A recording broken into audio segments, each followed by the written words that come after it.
तो इंडिया का जो फॉरेन मिनिस्टर है जयशंकर साहब, वो अभी यूएस से जाते हैं, पेंटागन में उनकी एंट्री होती है, विदाउट किसी परमिशन के वो व्हाइट हाउस में जा सकते हैं। पाकिस्तान की बात करें तो पाकिस्तान का अगर व्हाइट हाउस में जाने का तो दूर दूर तक कोई नामो निशान नहीं। इंडिया जो है ना इनको चाहिए कि एक तरीके से इंसानी जो है ना हकूक़ है उनको पाबंद जो है ना करें। उन्हें मेरे कहने का मतलब ये है कि उनको ना तोड़ें, उनको यानी कि इंसानों को रहने दें। इंसानों इंडिया आईटी हब बन चुका है, क्या आपको लगता है कि पाकिस्तान आईटी में इतना पीछे है तो इंडियन आईटी सेक्टर से हमें कुछ सीखना चाहिए?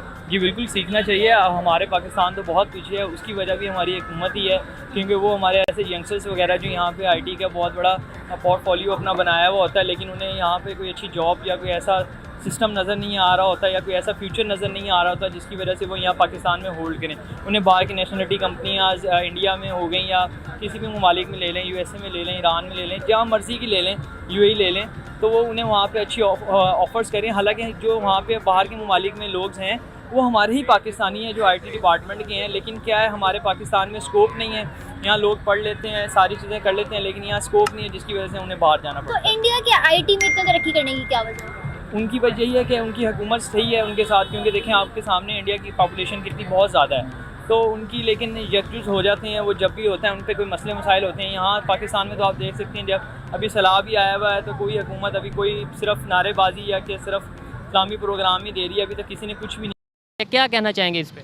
सर मैं यही कहूँगा कि ये जितने भी ये शुरू से ही चलता आ रहा है, ये शुरू से ही चलता आ रहा है कि ये कह रहे हैं कि जी मुसलमानों को ये कर देंगे, मुसलमानों को वो कर देंगे, ये हो जाएगा वो हो जाएगा, लेकिन मुसलमानों के अंदर एक ऐसा खून है कि उनके अंदर जज्बात ऐसे हैं कि कोई भी उनके सामने उनके मतलब जज्बात के ऊपर या उनके मतलब जो मुस्लिम के ऊपर कोई भी बात करेगा या बात करेगा ना, तो फिर मुसलमानों को नहीं वो जानते कि मुसलमान क्या कर सकते हैं। आप इस पे क्या कहना चाहेंगे? स्टूडेंट हैं आप? नहीं, स्टूडेंट नहीं है, हमारी शॉप है यहाँ पे, मैं जॉब। क्या कहना चाहेंगे? सर मैं ये कहना चाहता हूँ इंडिया को कि वो जो है ना अपने जो ये गलत इकदामात हैं वापस लें, मुसलमानों को उन्होंने आज़ादी के साथ रहने दें। वो भी इंसान है हमारी तरह, हमारे जज्बात भड़कते हैं, वो इंडिया में मुसलमानों के साथ गलत करते हैं, हम पाकिस्तान में रह के जो है ना गमज़दा होते हैं उनके इस बिहेवियर से, क्योंकि उन्होंने जो अपना इमेज दुनिया में शो कराई हुई है इंटरनेशनल लेवल पे, वो कहते हैं हम जो है ना एक बहुत अच्छी सेकुलर कंट्री है। मतलब कहने का ये वो अपनी दिखाते कुछ है और करते कुछ हैं। अगर उस मैं आपकी बात काट रहा हूँ, आपने बोला कि वहाँ के मुसलमानों को जुल्म कर रहे हैं और उन्हें दबा रहे हैं, तो ऐसे अगर एक ऑर्गेनाइजेशन बैन होने पे आप ये कह रहे हैं, तो पाकिस्तान में भी तो इस्लामिक ऑर्गेनाइजेशन, मैं नाम नहीं लेता, आपको पता है कि वो बैन हुई हैं, फिर बैन तो फिर ऐसे पाकिस्तान में भी मुसलमानों पे जुल्म? नहीं सर, देखें हमारे पास ISI है, वो सर्च करती है बहुत, उसके पास एनालिसिस करती है सारा। उनके पास भी तो उनकी एजेंसीज है ना जो उन्हें रिपोर्ट देखें, वो रिपोर्ट करें लेवल पे ले आएँ कि ये बताएं कि हमारे इन्होंने ये किया है, ये इसकी वजह है, ये जो है ना मेन रीज़न है, हमने ये इस वजह से इसको बैन किया है।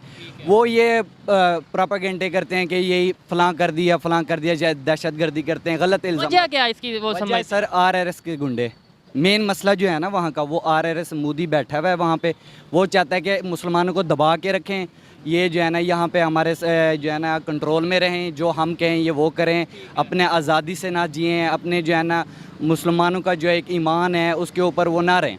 ये चाहते हैं कि ये अनारगी फैलाएं, जो यानी कि उनका जो प्रोपेगेंडा है मुसलमानों की इमेज को ख़राब करने। मुसलमानों के देखें, हमें हमेशा ये कहा जाता है वो मुसलमानों के अगेंस्ट है, मुसलमानों पे जुल्म कर रहे हैं, उसकी मुसलमानों के अगेंस्ट होने की वजह क्या है? ये वजह नहीं समझ आती, आखिर क्या वजह, क्या? हिंदुइज़्म सर, हिंदुइज़्म बहुत बड़ी वजह है इसकी कि वो हिंदू मसलक से, हम तो सबको आज़ादी रहे, हमारे पाकिस्तान में रह रहे हैं, सिंध में आप चले जाएँ, सिंध में आए दिन केसेस हम देखते हैं, मैं उस पर बात करूँगा तो फिर बात थोड़ी और बढ़ जाएगी। आए दिन हम केस देखते हैं, कभी किसी को फोर्स मैरिज, आप मेरे साथ गलत बिहेवियर करें मैं आपको चपेट मार दूंगा, ये तो एक डायलॉग है ना, किसी के साथ आप गलत बिहेवियर करेंगे, इंसानी एक जो है ना एक नेचर है, आप इसको जो है ना झुटला नहीं सकते। मसलक का इसमें कोई ताल्लुक नहीं, आप मेरे साथ गलत बिहेवियर करेंगे, आपने एंकर हैं, जो मर्जी है, मैंने आपको मार देना है या मैंने आपसे लड़ाई करनी है, जो भी यानी कि मुझे फील होगा, मैंने अगर गलत बात करूँगा तो ऐसा होगा। बिल्कुल ऐसा ही है। ये इंडिया फॉरेन मिनिस्टर की और पाकिस्तान के साथ कंपैरिजन करें, अभी रिसेंटली जो इंडिया का जो फॉरेन मिनिस्टर है जयशंकर साहब, वो अभी यूएस से जाते हैं, पेंटागन में उनकी एंट्री होती है, विदाउट किसी परमिशन के वो व्हाइट हाउस में जा सकते हैं। पाकिस्तान की बात करें तो पाकिस्तान का अगर व्हाइट हाउस में जाने का तो दूर दूर तक कोई नामो निशान नहीं नजर आता। हमें एंट्री हमने पहले इजाज़त लेनी पड़ती है, अगर इजाज़त मिल भी गई तो लास्ट टाइम आपने देखा होगा हमारे नून लीग के जो से फॉरेन मिनिस्टर गए थे तो उनके कपड़े उतरवा दिए गए थे एयरपोर्ट पे ही। तो अभी मैं बात करना चाहूँगा कि जब इंडिया का फॉरेन मिनिस्टर जब यूएसए गया तो वहाँ पर भाई उनका वार्म वेलकम किया कि डिफेंस मिनिस्टर ने आके यूएसए के। क्या कहना चाहेंगे, क्या डिफरेंस है बिटवीन पाकिस्तान एंड इंडिया, और इंडिया इतना डेवलप होता जा रहा है, रिस्पेक्ट क्यों है as compare to Pakistan world wide में इंडिया की? यार इसमें सबसे पहले जो चीज़ है वो तो आपकी इकॉनमी मैटर करती है, ठीक है। आपका पॉलिटिकल स्टेबिलिटी आपकी कंट्री की मैटर करती है, आपकी इकॉनमी मैटर करती है। वो एक दुनिया की सबसे बड़ी मार्केट्स में से एक है, ठीक है। आईटी में उनकी ग्रोथ आप दे सकते हैं, इकॉनमी स्टेबिलिटी। बेशक उनकी इंटरनल पॉलिसीज़ जो हैं वो गंदी होंगी, वो अपनी आवाम के साथ जाती है करते होंगे। Same goes with Pakistan economy and political decisions as well. But जब बात आती है इंटरनेशनल लेवल पे तो वो आईटी में भी हमसे बहुत ज़्यादा आगे। कोई ऐसी एक अपना फील्ड आप जिसमें वो हमसे आगे ना हो, आईटी से लेके हर फील्ड में वो हमसे आगे हैं, इसीलिए लोग उनकी रिस्पेक्ट करते हैं इंटरनेशनल लेवल पे और डिसीजंस में लोग उनको इसलिए आगे रखते हैं। सेकेंडली आपकी जब एक आपकी पॉलिटिक्स पूरी की पूरी कंट्री की रजीम चेंज पे हो या डिपेंड कर रही हो डिसीजंस पे अमेरिका के, तो वो आपको क्यों इज्जत देंगे? तो ये सारी चीज़ें इस चीज़ों पे मैटर करती हैं।